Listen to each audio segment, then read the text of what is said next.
On Christmas Day, I decorated the house just the way my wife loved it. Gold lights on the porch, our old ornaments in the tree. I cooked the best meal I knew. How rosemary roast beef, garlic, mashed potatoes, pecan pie, cooling by the window was my first Christmas without Laura. She passed 5 months ago. All I wanted was to have my son David and his wife Melissa at my table. I set out the china, lit the candles, and waited. But instead of the sound of their car in the driveway, a courier walked up my porch with an envelope. Inside was a note that made one thing painfully clear. They hadn't forgotten. They'd chosen to be somewhere else. Just don't forget to subscribe to the channel and comment where you're watching from. The young man couldn't have been more than 20. He wore a red windbreaker, thin gloves, and the kind of impatient look people get when they've got 20 more stops before they can go home. "Delivery for George Whitman?" he asked, eyes glancing past me into the warmth of the house.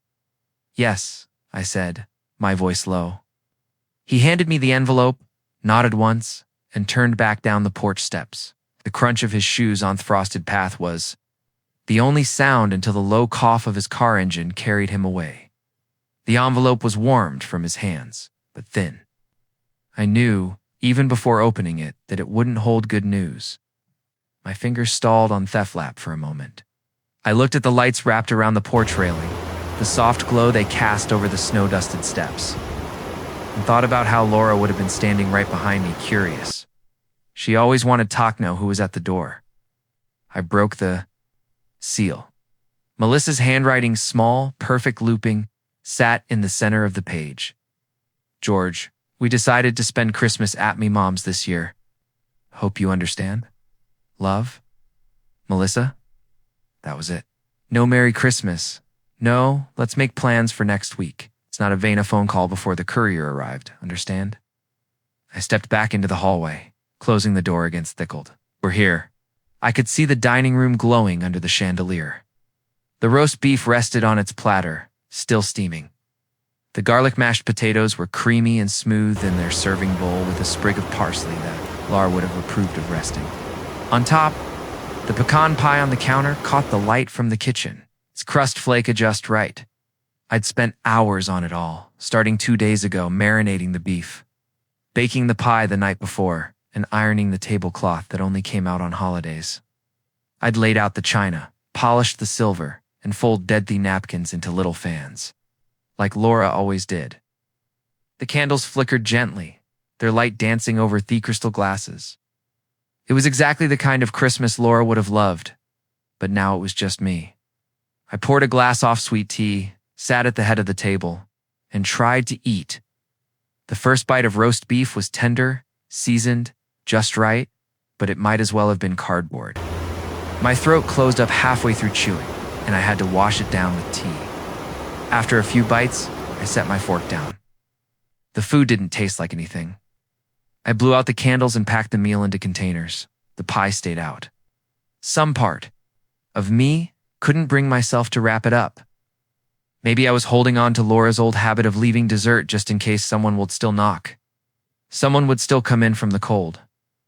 I stood by the window, hands in my pockets, watching breath cloud the glass. Across the street, Mrs. Pratt's inflatable snowman tilted, one eye half deflated, so it looked like he was winking at me. Laura would have laughed at that, pressed her cheek into my shoulder and said, "Even Frosty's had enough of the holidays." "Georgie." I took out my phone and scrolled to David's name. I stared at the contact photo of him with a fish at Lake Erie, sunburned, grinning, 19, back when things were as iant, pressed call. It rang 4 times, went to voicemail. His recorded voice, younger, said, "Hey, it's David. You know what to do." I didn't leave a message. I set the phone down next to the pecan pie and listened to the house breathe.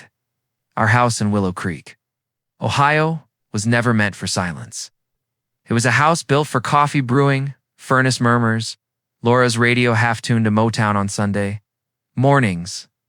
Even the floors had a sound, the familiar protest of the middle stair whenever someone tried to sneak up past midnight. Now, it was just wind at the eaves and a grandfather clock Laura insisted we buy at an estate sale back in '98. ticking like it had something important to say and no one to say it to. When the knock came again, I thought I imagined it. A soft, uncertain sound, then firmer. Opened the door. The same kid stood there, cheeks pinker than before, a dark cowlick escaping his beanie. "Sorry, sir," he said, breath fogging. "This was stuck in the pouch. Same address, different sender." "My bad." He handed me a second envelope. This one was heavier, the paper thicker. My name was written in a careful, old-fashioned hand I knew like my own. Laura's.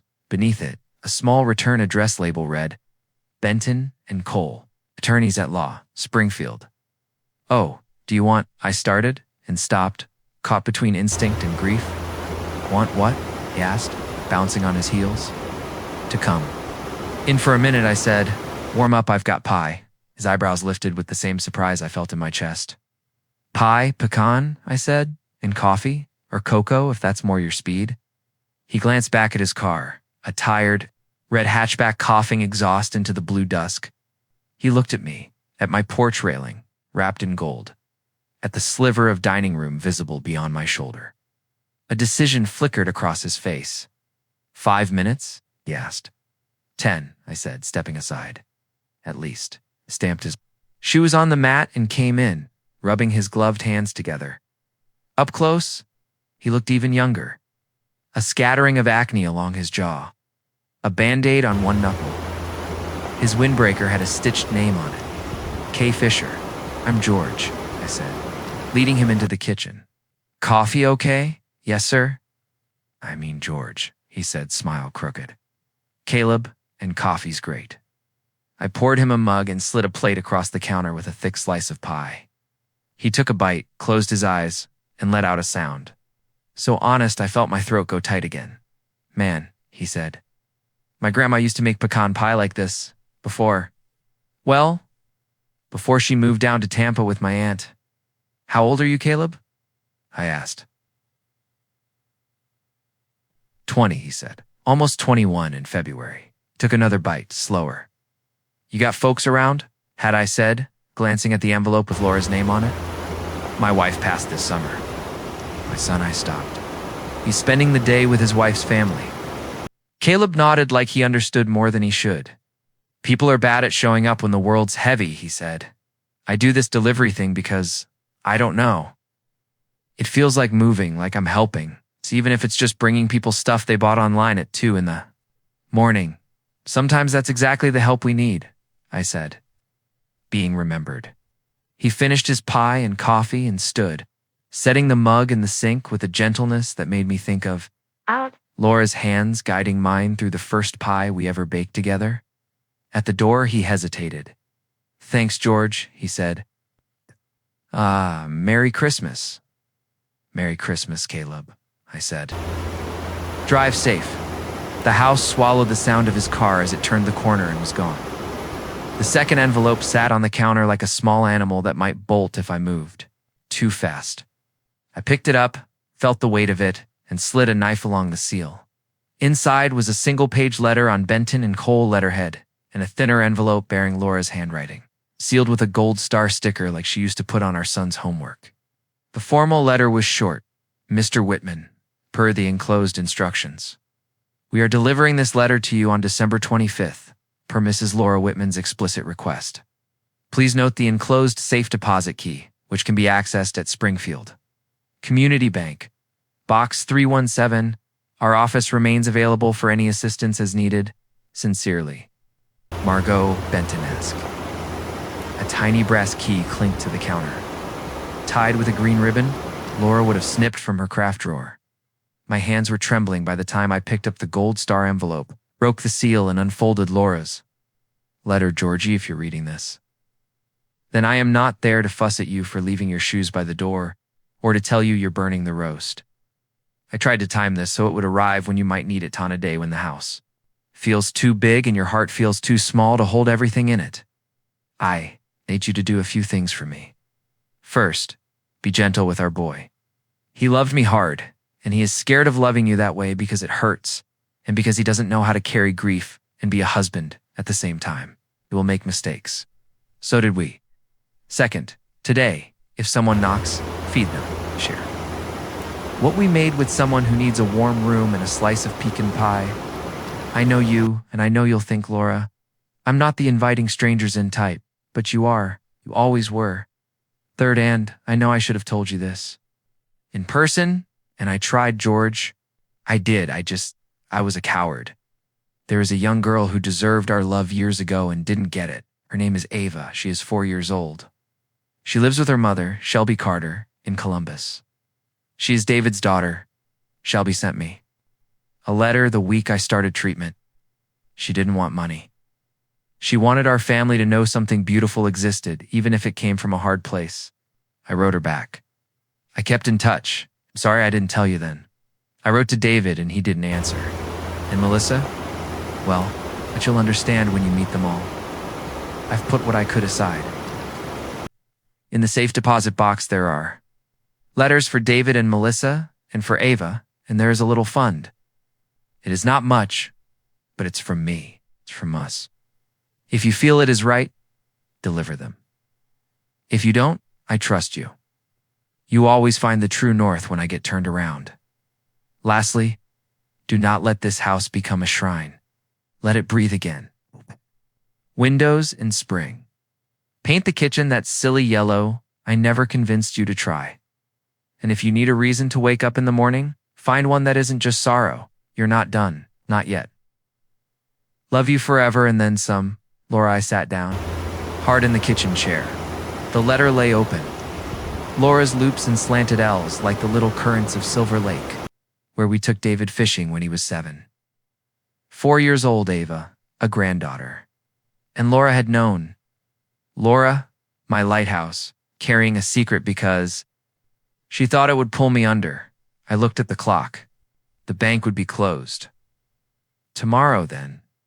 I folded the letter carefully, pressed my thumb into the gold star seal like a kind of prayer, and slid it back into its envelope. I poured myself another cup of coffee and stood for a long time at the counter, fingers around the warm mug, looking at the pie. Someone will knock, Laura had said. Someone had. I'd fed him. The coincidence felt like more than coincidence. It felt like Laura reaching across the thin space between worlds to set my hands on the next right thing. I slept restlessly, waking to the furnace cycling on, to the hush of snow. At 5, I gave up, made oatmeal, and ate it standing up. By 7:30, the sky was a pale blue dish, the blessing of a new day. I grabbed my coat and the little brass key in Laura's letter. I drove into Springfield. The bank smelled like paper and lemon cleaner. A woman with silver hair and red nails ushered me into a small room with a table and a single chair. She brought box 317 with a weathered creak and set it down. "Take your time, Mr. Whitman," she said. "If you need anything, I'm right outside." Inside the box was a stack of envelopes, each labeled in Laura's hand. For George, when you're ready. For David. For Melissa. For Ava. For Shelby. There was a smaller velvet bag with a necklace inside Laura's mother's locket. I pressed it to my palm and felt a ghost of her perfume, violets and soap. I opened my envelope last. "George, you made it this far. That means you are braver than I was. I wanted to tell you everything when I could sit across from you and touch your hands. I wanted to see your face soften at the words Ava, granddaughter. I am sorry I took that from you. I met Shelby for coffee 2 months ago. She is kind, she is careful. She is fierce about her little girl. Ava has your mother's eyes, I swear. It brown and warm and certain. Laura left me a letter," I said. "We need to talk about it. It's about family." Another pause. Longer this time. "'Kay. I can come by around 3. Melissa's at her mom's helping with a thing. I can, Dad. Are you okay?" "I don't know," I said. "Honest. But I will be." We hung up. I put the safe deposit key back in my pocket and drove home on streets lined with trees decorated with half-frozen tinsel. At a light, a red hatchback idled next to me. Caleb. He saw me, raised a hand. I rolled my window down. "You hungry?" I called across the lane. "I've got roast beef and more pie than any man should be allowed." He grinned. I can take a lunch. Come by at noon, I said, as the light changed and horns started up behind us. Bring an appetite. Home, I set the dining room again. Not the fancy china this time. Everyday plates, thick and chipped with history. I sliced roast beef, heated the potatoes, and brewed coffee. I plucked a sprig of rosemary from the plant Laura had kept on the sill and set it in a small glass of water like a centerpiece. Caleb showed up exactly at 12, cheeks red, rubbing his hands. You weren't kidding about the pie, he said as he walked in, eyes on the kitchen counter. You sure you don't mind? I can pay you like $5 or whatever. If you say pay again, I'm going to make you wash the windows, I said, and he laughed a clean, surprised sound he ate like someone who appreciates every bite. Halfway through his second helping, he looked around the house-framed photos. Laura's watercolors of birds over the mantel. The bowl of pine cones she'd spray-painted silver years ago, and his face turned respectful. She seems like she was real, he said. She was real, I said. In all the good ways, and the hard ones. I cleared my throat. Caleb, you got family here? Mom, she works nights over at St. Vincent's, the laundry. Ow. My sister Tasha and her boy Jaden are in Datton. Dad's been not around. He shrugged. It's fine. You ever think about school? I asked. Not to put you on the spot. I was a shop teacher for 32 years. Every conversation I have eventually turns into a lecture about craftsmanship. You were a shop teacher, he brightened. I loved shop. We had this unit where we made Adirondack chairs. Mine was wobbly, but I liked it. I tried community college for a hot minute, then rent got, anyway. I've got a project, I said, and realized as I said it that it was true. A boat, a small one, wooden skiff. I've got a certificate at Lake Logan's. Yard a deposit from years ago. I'm going to build it, and I could use a hand. If you're interested. Caleb straightened. His grin was boyish. Are you serious? As a man who can't sand without someone telling him when to stop. I said, then yeah, he said. The answer quick and easy. Yeah. At 3 o'clock, headlights cut across the front room. I stood by the window and watched my son climb our front steps, shoulders hunched against the cold. He looked older than he should at 32. I opened the door before he could knock. Hey, he said. He stepped inside and glanced toward the kitchen. Something smells like Sunday dinners. I fed a friend, I said. Still want some? He shook his head. I'm okay. We sat in the living room. He stared at his hands. I took Laura's letter from the coffee table and handed it to him. He read it slow, mouth tightening, eyes catching on certain lines. When he got to Ava, he pressed his lips together so hard, I worried they'd disappear. He finished and let the paper rest on his knees. Did you know? I asked. He nodded once. The smallest motion, Shelby. Reached out when Ava was born? I wrote back. I sent money once. And Melissa and I were trying to get our own stuff together. It felt complicated. He looked at the carpet, at a spot where a spark from the fireplace once burned a tiny dark eye into the wool. I didn't tell Mom because I didn't want her to think I was a screw-up. I didn't tell you because we don't talk. About stuff like that, Dad. We talk around it. Joke. We fix things. We go fishing. Could have told me, I said. And the hurt in my voice sounded like someone else. I'm your father. I know, he said, tears gathering. I was scared. And Melissa. Melissa said if I brought it up, her mom would. It would be a whole thing. He swallowed hard. Should have told you. We sat in the quiet heavy with what-ifs and if-onlys. Snow dusted the front steps again. Somewhere down the block, a kid whooped as a sled found its track. I want to meet her, I said, soft. I want to meet my granddaughter. David covered his eyes with his hands. His shoulders shook once, then steadied. When he looked up, his face was blotchy like when he was a little boy caught lying about breaking a lamp. Me too, he said. I want to, I don't know how to make it right without everything else falling apart. Start by knocking on a door, I said. Laura believed in you. So do I. He rubbed his jaw. Melissa won't like it. Melissa is not the weather, I said. She does not control the sky. I softened. She's grieving too. Maybe. She's scared. Maybe her mom is loud in her ear. But this is our family, David, not just hers. He nodded, shaky. Okay, he said, like the word cost him something and gave something back. Okay, we made a plan. Not a big plan, just the kind that fits on the back of an envelope. Tomorrow, I would drive to Columbus, to the address Laura had written.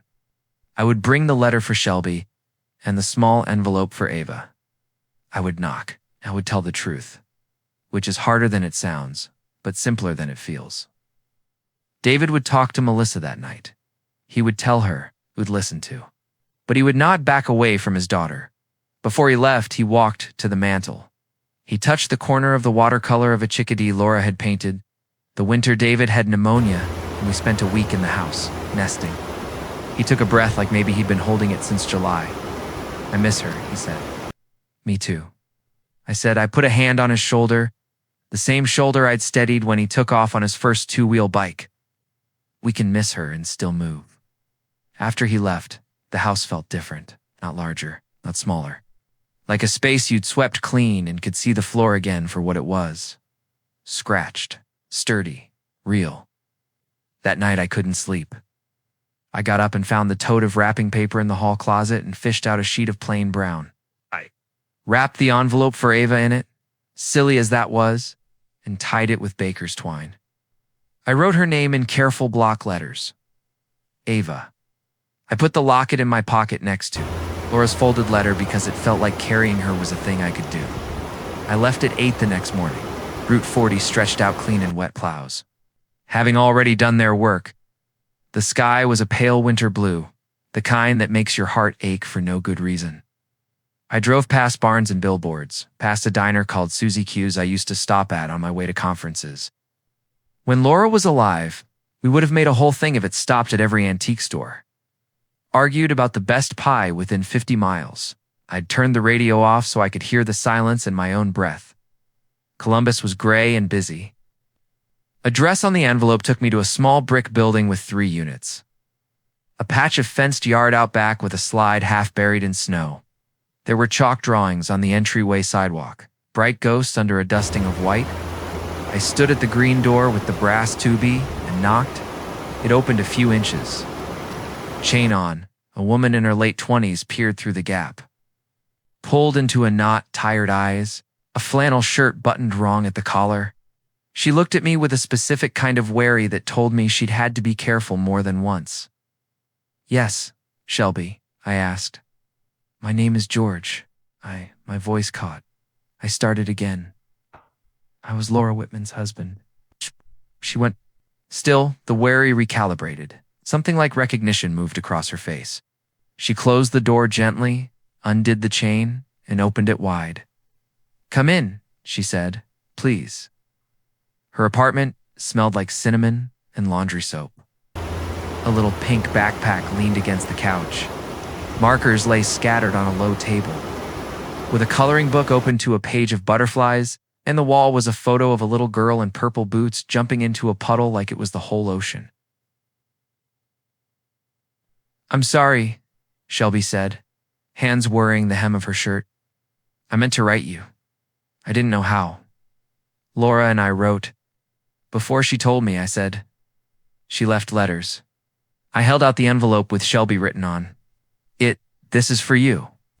And I held up the small brown-wrapped package. For Ava, Shelby's hand flew to her mouth. She blinked hard. She thought of everything, she said, and laughed a little in that way you do when you're trying. Not to cry. She took the letters and touched them to her heart. She really was something. She was, I said. There was the sound of small feet in the hallway. The little girl with hair, brown too, but lighter, ran into the room in pajama pants with cartoon foxes. She stopped when she saw me. She looked at me with those brown, warm, certain eyes Laura had promised.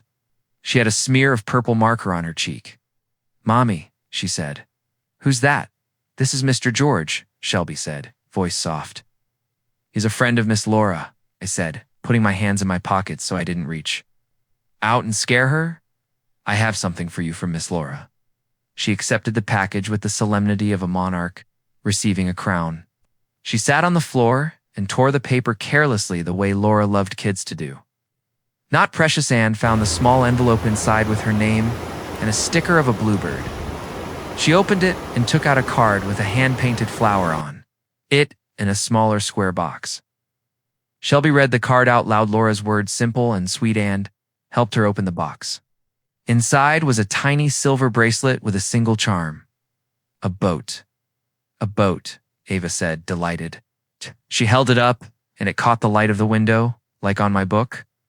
She likes that old picture book, Little Boat. Big Ocean, Shelby said to me, making a face like I might not know the reference. We got it at a thrift store. I know it, I said. Read it to David till I could do it in my sleep. At the sound of his name, Shelby's mouth pressed together.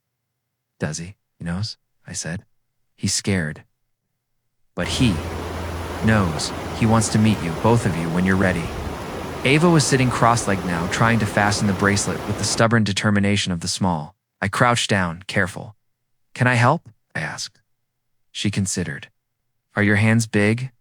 Yes, I said. You have to be gentle, she said. I'm 4. I can do gentle, I said, and my voice cracked like a line in a ship's plank. I fastened the clasp. Her wrist was a whisper under my fingers. She held her arm up. Proud, perfect, she said. Boat, boat, boat. Shelby watched me with eyes that softened and narrowed and softened again. It's like she was trying to map a coastline that changed with the tide. Do you want coffee? She asked. Only have. The cheap kind? Cheap coffee is coffee, I said, standing. Please. We sat at her small kitchen table. She told me about the daycare where she worked mornings, about Ava's favorite teacher, Ms. Dana, about the neighbor across the hall who sometimes watched Ava when she had night shifts cleaning offices downtown. She told me she didn't want anything from us but for her daughter to know where she came from if she wanted to. I didn't want to blow up David's life, she said, thumb rubbing the side of her cup. I didn't want her to be invisible. She won't be, I said. Not anymore. We exchanged numbers. We set a tentative plan. The park near the river next Saturday if the weather held. No pressure, no big announcements. Just a walk. A start. When I left, Ava waved from the hallway, bracelet flashing. By George, she said. You can come back. I'd like that, I said, and meant it so hard it felt like it might break me. Outside, air tasted like iron and possibility. I sat in my car, hands on the wheel, and cried for the first time in months, the kind of cry that doesn't take you under, that lets you float. When I was done, I wiped my face with an old napkin from the glove compartment and texted David, "She's beautiful. Saturday at the park. Come if you can," he replied with a single line. I want to. On my way out of Columbus, I stopped at a hardware store and bought 2 pairs of work gloves, medium and large.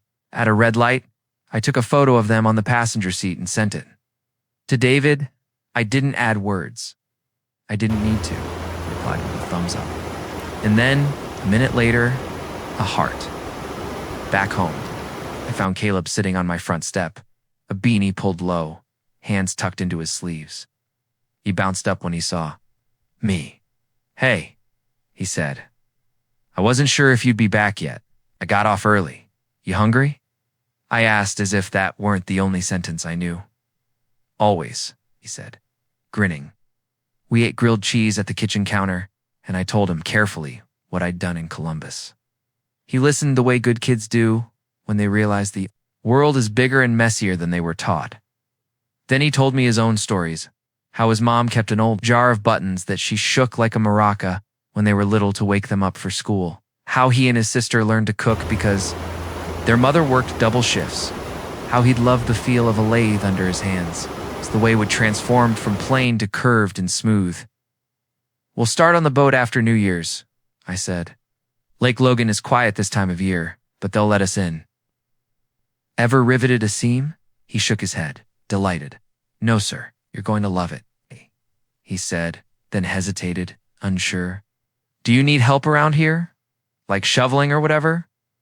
I could trade for meals. I don't want to be a mooch. Tell you what, I said.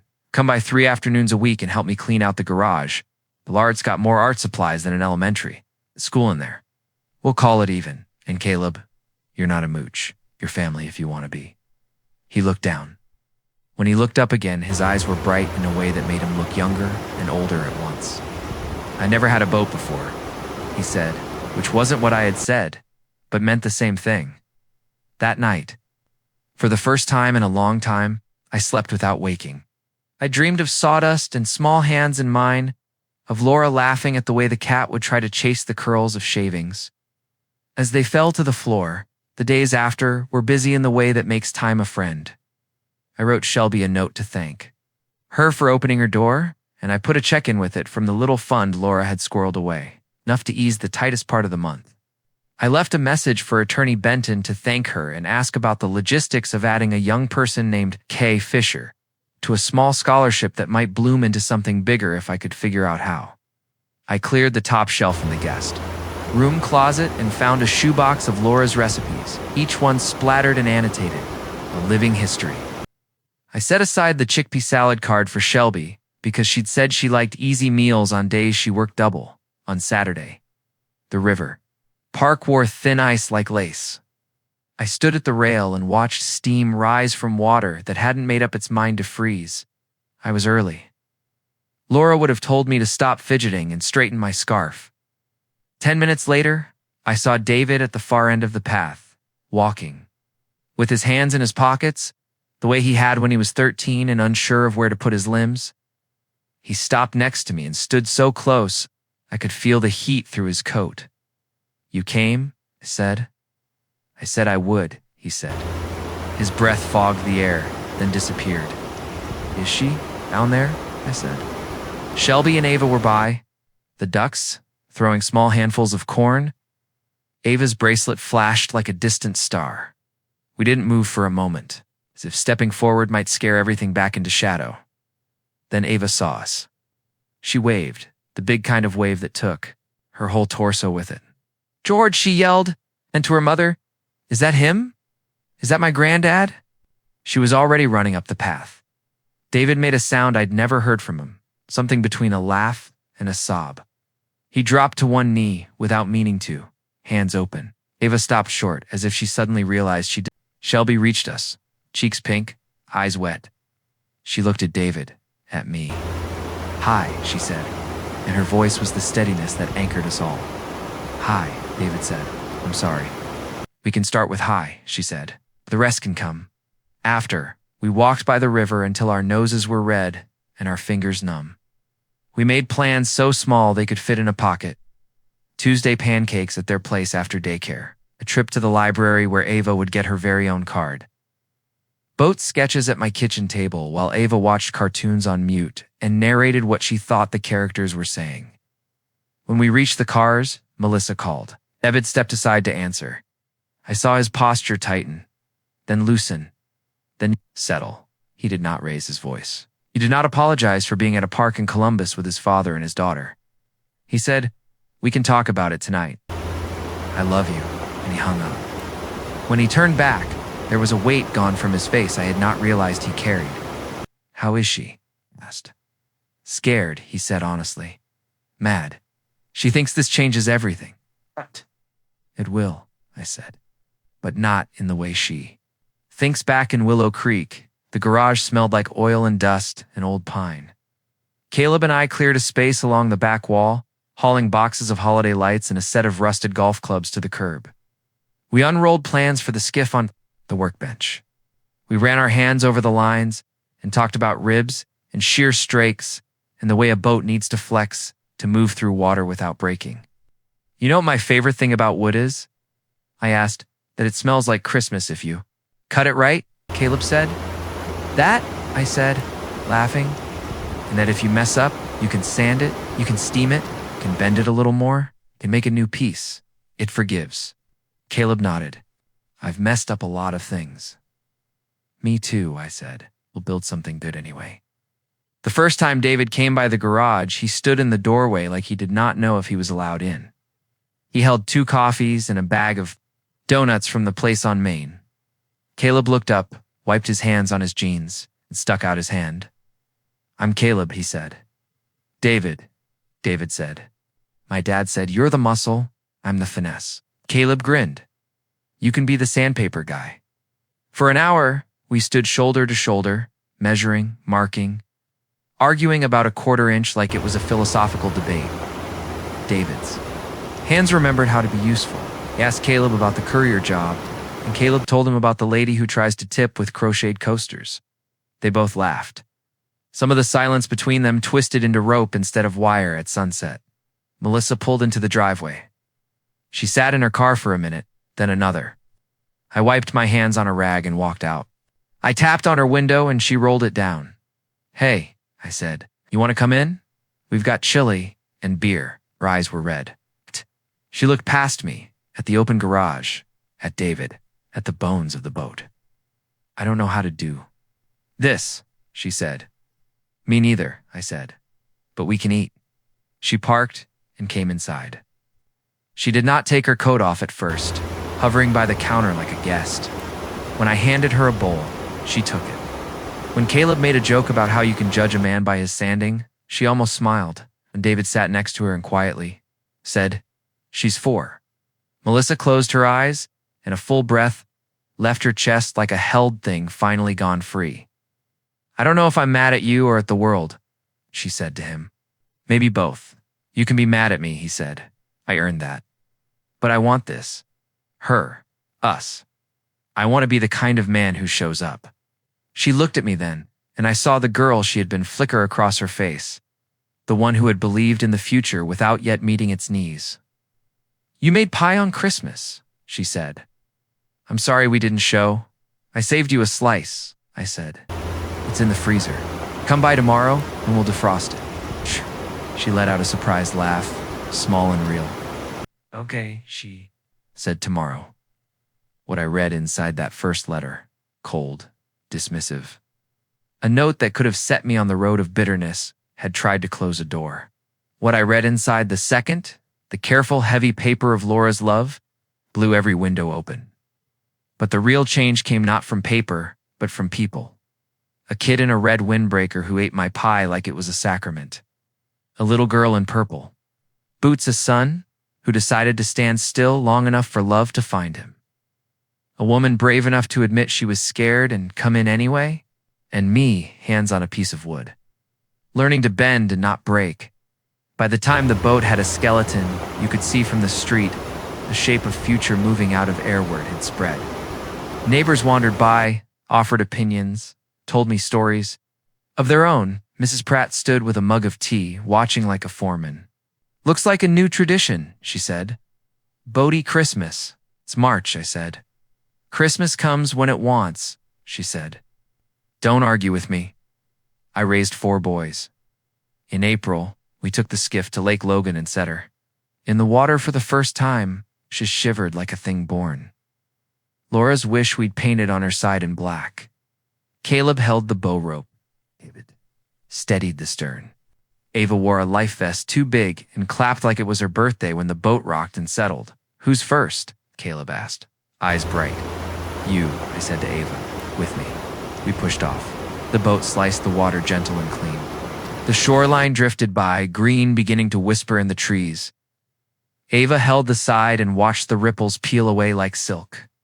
We're moving, she said, awed. We are, I said. We really are. From the shore I could see them my son, his wife, a young man who had become my friend together, waving. Shelby snapped photos, hand shading her eyes. Laura would have made a joke about us finally finishing a project on time.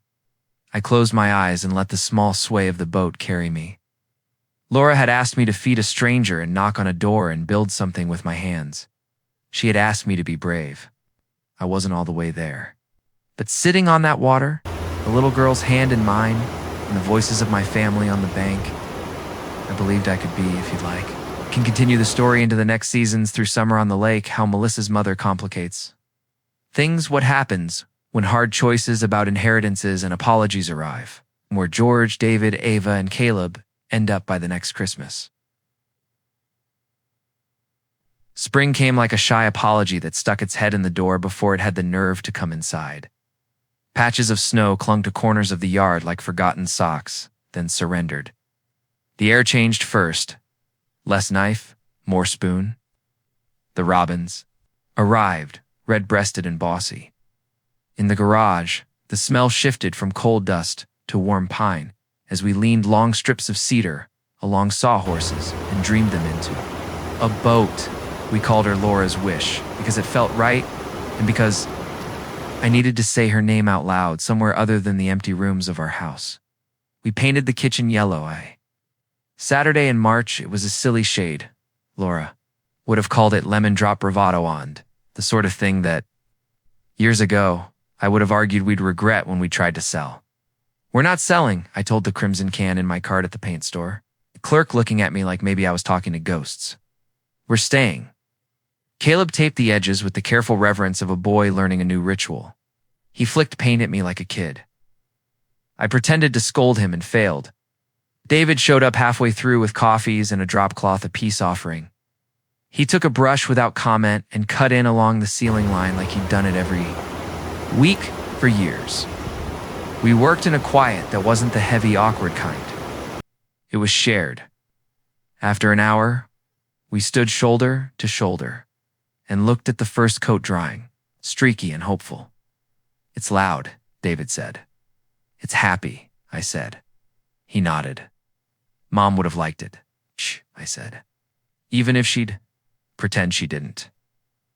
Melissa came by that evening like she said she would, breath-making small clouds as she climbed the steps. She was wrapped in a camel coat too thin for the weather, hair tucked behind her ears, mouth set. I met her at the door with a plate. I defrosted your Christmas pie, I said. Figured you should be the one to finish it.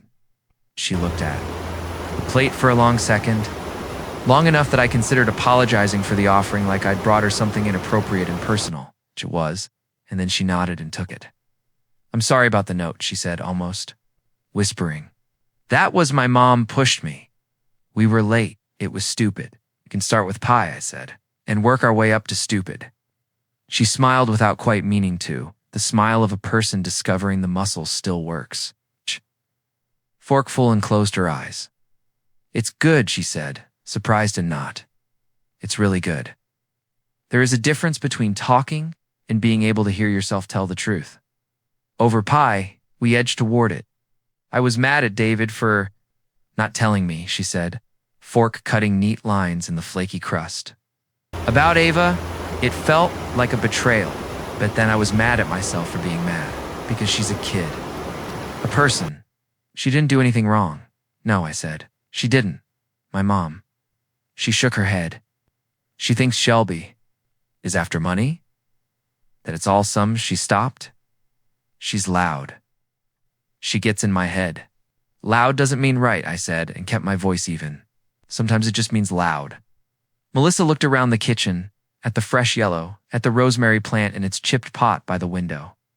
She touched the back of a chair, like it might steady her. I heard Laura wrote me a letter, she said. David said you had one for me. I took it carefully from the drawer where I'd been keeping Laura's envelopes, like small glowing coals I didn't want to drop. I set it in front of Melissa and stepped back, giving her the space that Laura's words deserved more than mine. She read with her lips parted, eyes moving slow, lashes clumped from the cold. Ah! Halfway through, she made a sound, a small animal. Sound that people don't make when they know they're being watched. She pressed her fingertips to her mouth. She says she loves me, Melissa whispered, like the fact itself might tear.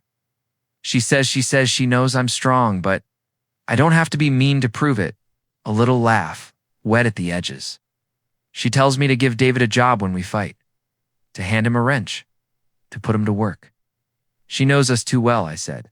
She says to be kinder to my mom than my mom knows how to be to me. She, added voice going small. I don't know if I can. You can be kinder without being her, I said. There's a whole ocean between those two things. Melissa nodded, late sunlight catching the gold flecks in her eyes. She tucked the letter back into the envelope and held it like a talisman. I want to meet Ava, she said. Simple. Not just at the park, not a drive-by like we're looking at an exhibit. I want to be there. I want to know her. Good, I said, and felt something unclench. We told Shelby the same night. She pursed her lips when David said, Melissa wants to come by. Not to be cruel, but because she'd learned to measure risk in grams and put it on the scale before agreeing to anything that could tip. "'Kay," she said, after a moment. "Saturday, chili, I'll make cornbread, and she can bring a side mac and cheese." David offered, the way someone offers a peace pipe. "Mac and cheese is a side and a religion," Shelby said. "Deal?" Shelby's apartment smelled like cumin and onion and the warm promise of dinner when we arrived. Ava wore a dress with tiny lemons on it and the bracelet Laura had given her, which she held up for Melissa to see without prompting. "Bode," Ava said, matter of fact and proud. Melissa crouched. "Bode," she echoed, touching the charm. "It's beautiful." "Laura sent it," Ava said. "Did you know Miss Laura?" Melissa swallowed and made herself hold for the beat. "I didn't know her long," she said, "but I loved her, like everybody did." Dinner was the sort that deserves capital letters. Dinner, the kind where the simple eats become complicated because of the company, and then simple again because the company decides not to pretend to be anything but what it is. Ava told us about a boy at daycare who cried because he lost his shoe and how she gave him a sticker. Melissa admitted she is better at eating cornbread than making it. David washed dishes because he didn't know where to put his hands if he wasn't doing something and dried them thoroughly because that's how he loves. We did not solve the math of for adults and one child and a history you could trip over if you weren't careful, not in one evening. But Shelby walked Melissa to the door and said, "Thank you for coming," and meant it. Melissa hugged David in the hallway, a small, spooked thing that felt like something blooming. "Tell your mom I can meet her if she wants," Shelby said. To David, voice steady and generous in that way, I'm not sure. I could have managed at 28 with a 4-year-old and the rent due. I'm not a thief. I'm just a person who loves my kid. "I will," David said. "Thank you." He told Melissa's mom on a Sunday afternoon. I was in my living room when my phone lit up with David, and I answered without thinking. "She's coming over." He said, panic and resolve braided together. Mom Laura said defeat whoever knocked, right? "That was me," I said. "But good. I'll put the coffee on, Dad," he said. Bev is Bev. "Got it," I said. "We'll put 2 coffees on." Beverly Hart showed up in a navy wool coat with a collar that could have poked an eye out and a mouth like a wound she didn't want anyone to treat. Her hair was sprayed into submission. She carried a bakery box like a peace offering that might explode. "George," she said, sweeping into the kitchen, as if I were one of those men she had to get past to pay for the new greenhouse at church. "Thank you for having us coffee?" I asked. "Sure," she said, which is a word that can mean 20 things. 2 sugars. She put the box on the counter and opened it to reveal lemon tarts. Not made by a mother to soothe, but to impress. "I thought citrus would go with your walls," she said. "Lemon drop bravado," I said. "What?" She blinked. "Nothing." I said, "They look good." Melissa arrived behind her, small in the doorway, an apology in her eyes. David pushed his shoulders back and tried to fill a space that he couldn't. And I stepped in and took up a corner of it with him. We didn't get 5 minutes in before Beverly said, "I don't see why this has to involve all of us." She hadn't shown up uninvited to make sure it did. "Because it involves family," I said, steady. "And we are, whether you like it or not." She flinched as if the word itself had sharp edges. "Family is who takes care of you," she said. "Who sticks." "Agreed," I said. "Shelby has done that for 4 years." "She trapped him," Bev said. And the silence that fell was the heavy kind again. Melissa set her cup down so gently I didn't realize her hand was shaking till coffee sloshed over her fingers, and she bit a sound off in her teeth. "Mom," she said, quieter than I'd ever heard her. "Stop." "She did," Bev said, eyes hot. "Women like her? Like her?" Melissa said, still quiet. "See a man with a future, and David was 28 and already."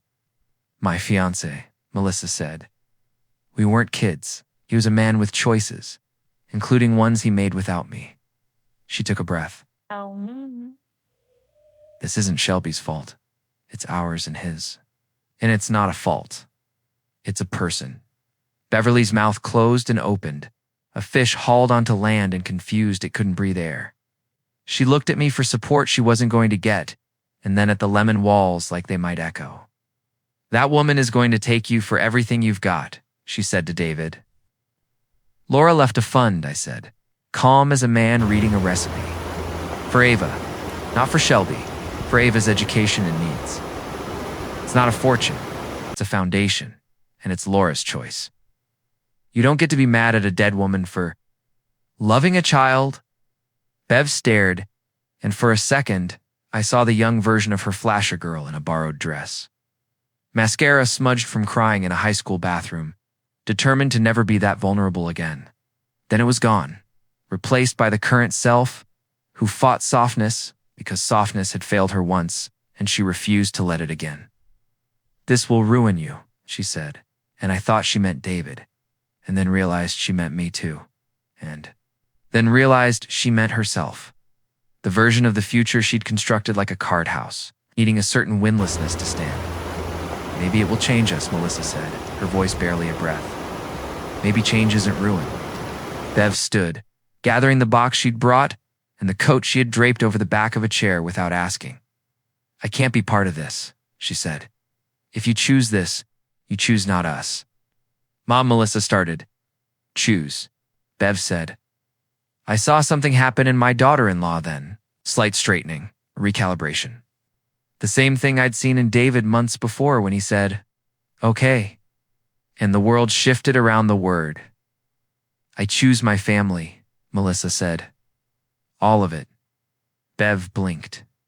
For a whole minute, she didn't speak. Then she put the box back on the counter, as if she, too, couldn't quite give up the hope that food might bridge what people couldn't. I'll go, she said.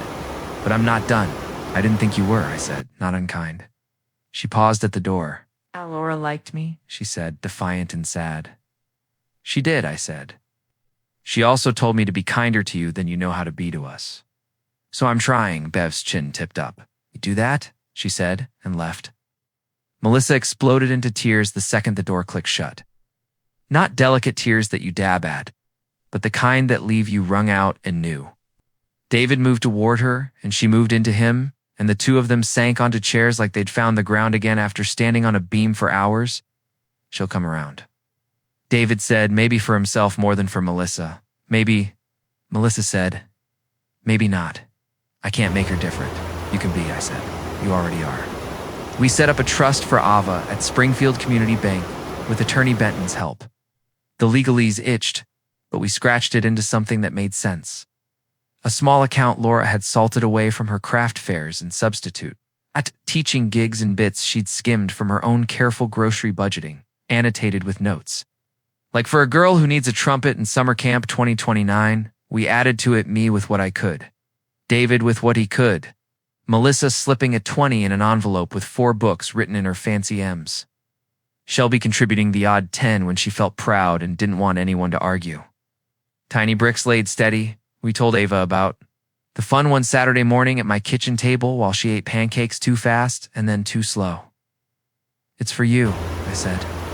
For when you're bigger, so you can learn what you love to learn. She nodded solemnly, mouth ringed with syrup. I'm going to learn all the animals, she said. Even the small ones. Especially the small ones, I said. Caleb's life moved forward because that's what it does when young men find work that fills their hands and people who say their names like they'll be remembered. I cornered his supervisor at the Courier, company with coffee and a handshake, and asked what the boy needed to move up. A recommendation, the man said. In a bit of luck. I wrote a letter that did not mention that the first time I met Caleb, I fed him pie because it felt like a story that would make me sentimental in print. I wrote about how he shows up, about how he listens, about how he folds a rag properly, which is the kind of detail that tells you everything you need to know about a person. Luck did the rest. Caleb got more daytime routes and a small raise and the kind of grin men try to hide and shouldn't. In May, he told me his mother Angela wanted to meet me. She's nervous, he said. She thinks she's going to say, something wrong? or wear the wrong shoes. I told her, "You've seen every kind of shoe." We met at St. Vincent's cafeteria after her shift. She wore white scrub pants and a sweatshirt with a faded butterfly that had flown 1,000 laundries and survived. Her hands were raw from bleach and soap. She shook mine and held on like a woman testing a rope. "Thank you for feeding my son," she said. "I'm not proud to say he needs feeding sometimes, but I'm real proud of him for taking kindness when it's offered." "Me too," I said, about both parts. She told me about the apartment that flooded last winter and how Caleb hauled furniture up to flights of stairs with a neighbor who cussed the whole time but didn't stop. She told me about Tasha and Dayton, and little Jaden, who liked dinosaurs and fell asleep under the coffee table like it was a fort. She told me she'd never had a boat, but she'd like to touch one. "You're welcome at the lake anytime," I said. "No fancy shoes required." We launched Laura's wish proper on Memorial Day. The sky was a clean blue bowl. We packed sandwiches, sunscreen, and a cooler of iced tea that sweat in the sun like a hard-working man. The boat slid into the water and found her balance. Ava clapped like a metronome. Shelby wore a hat with a ribbon that trailed. Melissa took a breath, and then another, and sat down beside me like you do when you decide to trust the thing under. "You," Caleb whooped, a sound that scattered ducks. We were not a tidy family. We were a jigsaw whose pieces had been left in the rain. Some edges had swollen and didn't fit like they were supposed to. Some pieces were missing, and we would have to cut new ones with small, careful strokes. We took turns with the oars. Stroke was strong, but quick, too eager. Caleb found a rhythm like music.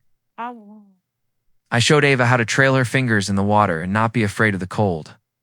Melissa turned her face to the sun, and I saw some of the tightness around her mouth soften.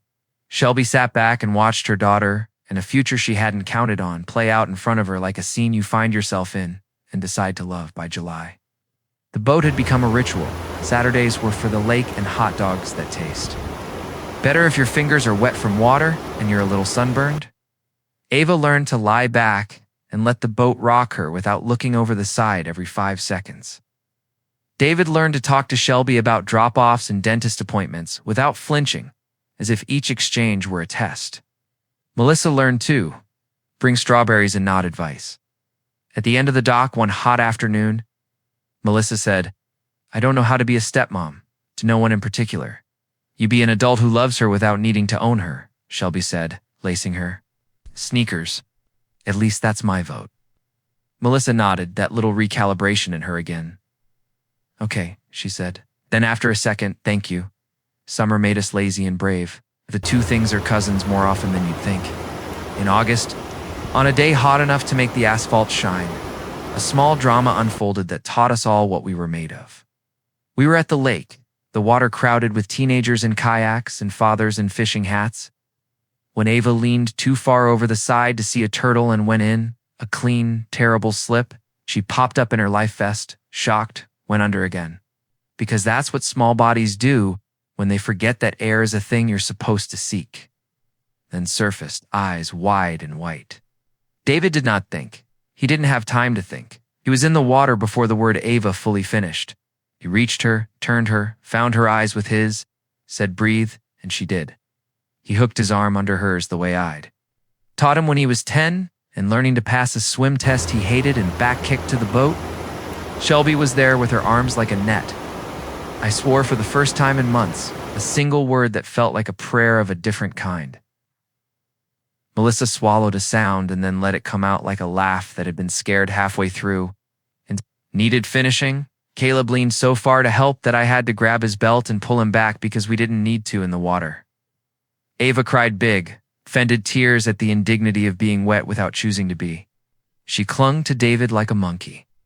When she calmed, she looked at him with a seriousness that landed somewhere I could not see, but could feel. "You got me," she said. "Always," he said. That night, Melissa stood in my yellow kitchen, the light making her hair honey, and said when she went in. And then she couldn't finish, so I did it for her. "She came out," I said. "She came out," she echoed. And David, her voice broke on his name in a way that made me feel like I was trespassing. I saw something I kept telling. Myself I might not see. I saw him be a dad, I wanted to punch myself in the face for ever thinking he couldn't. You were scared, I said. People do strange math when they're scared. She laughed, a mangled sound that sorted itself into a real one. It's weird what changes you, she said. Looking around at the yellow and the rosemary and the stack of mail, Laura would have insisted we deal with immediately. One day you're on a boat and you're terrified and you think this is going to break me. And the next day you're in the kitchen and you think, okay, I can live here. In September, David went to court. He and Shelby stood in front of a judge with kind eyebrows and made it official. Papers were signed, words were said, letters were added.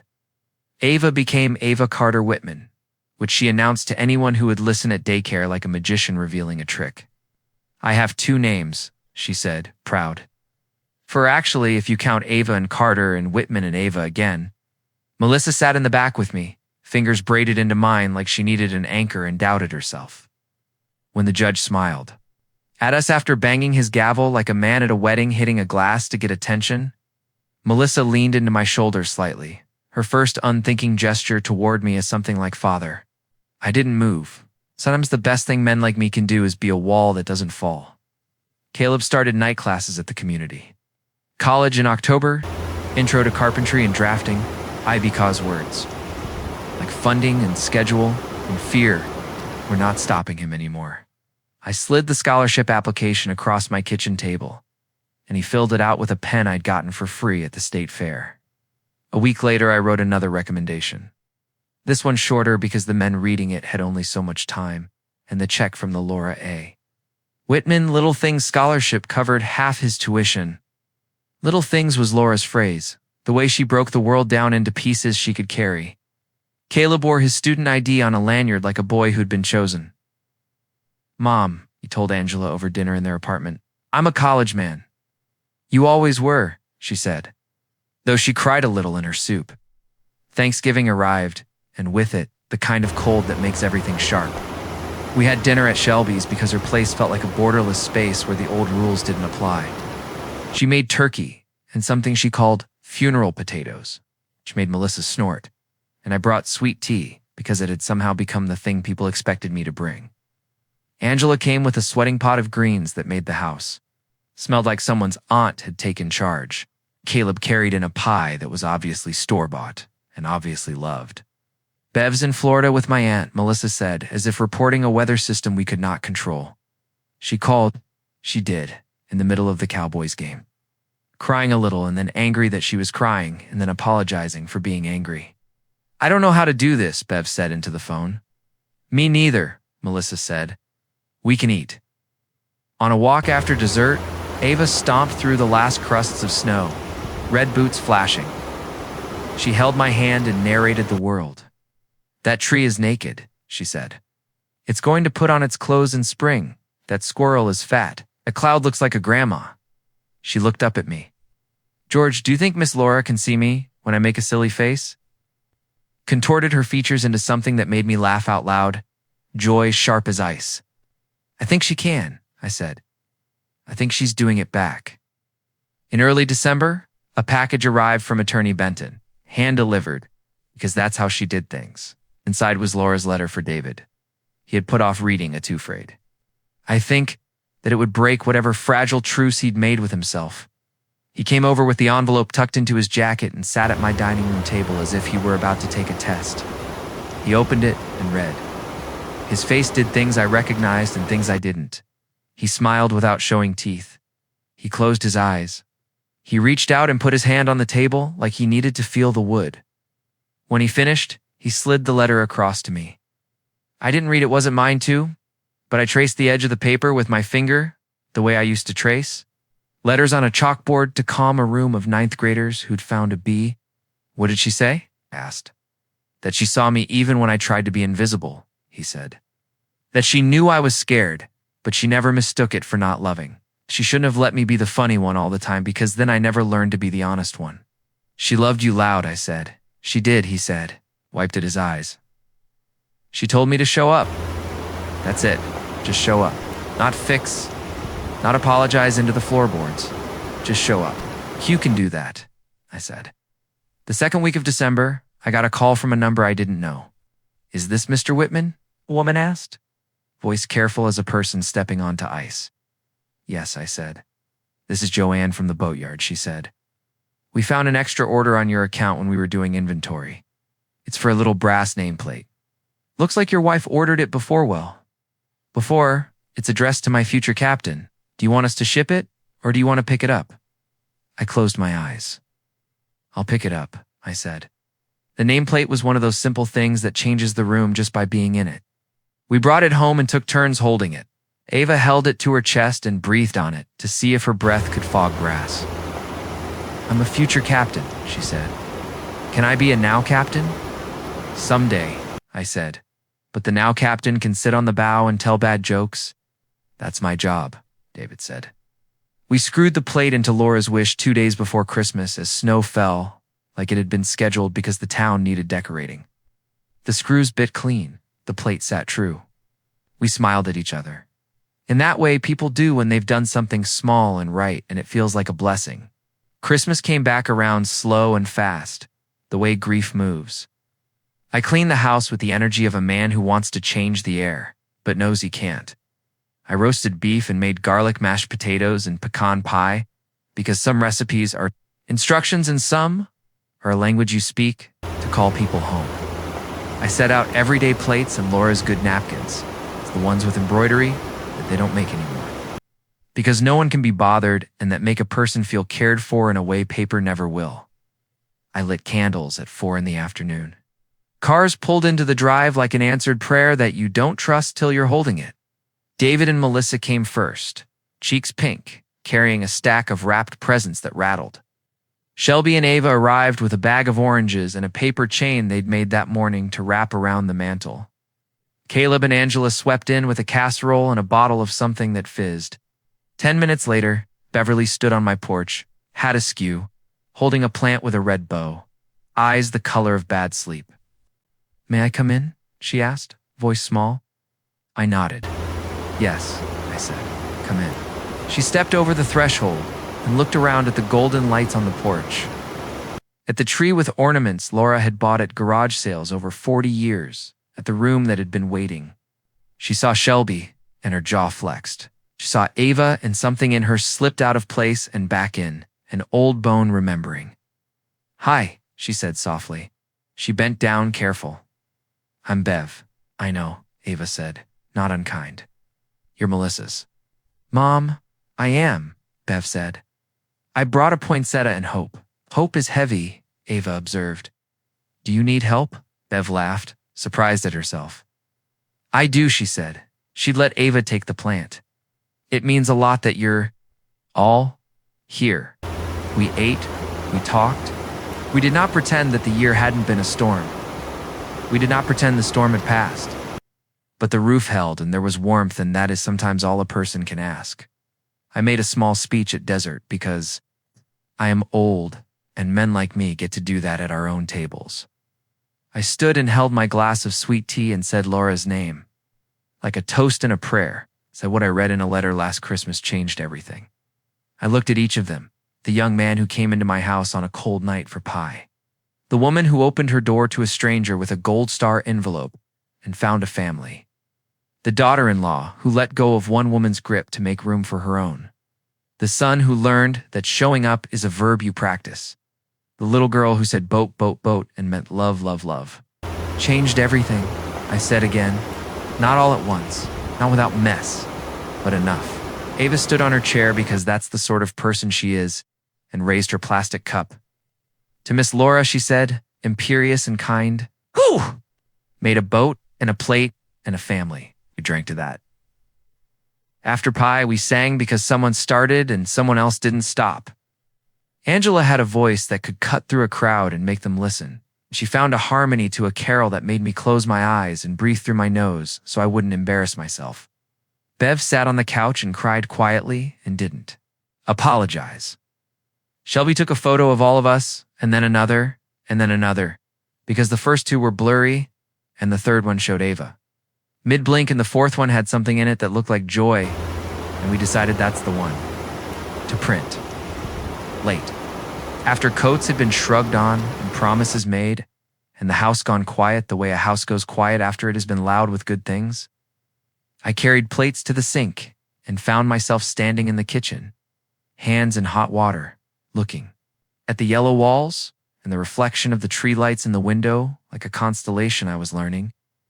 Laura would have told me to soak the pan, not to scrape it. I turned the water off and listened. Somewhere in the house, the grandfather clock ticked like it knew a secret and was willing to share if I stood still enough. I opened the back door and stepped onto the porch. The cold slapped my cheeks the way a friend does when you're talking nonsense. The world was quiet in a way only winter knows how to be. I thought of the boy with the red windbreaker, and the girl with the bracelet, and the woman with the lemon pies and the son who had figured out how to say the words without choking. I thought of Laura, always. I did what you asked. I said into the cold. I fed whoever knocked. I knocked on a door. I built something. In the yard, the lavender weed cut back in October poked through the snow like a ragged hope. The porch light made small halos on the drifted steps. House. Inside, the house waited, not as a shrine, as a place where life happens, loud, messy, beautiful.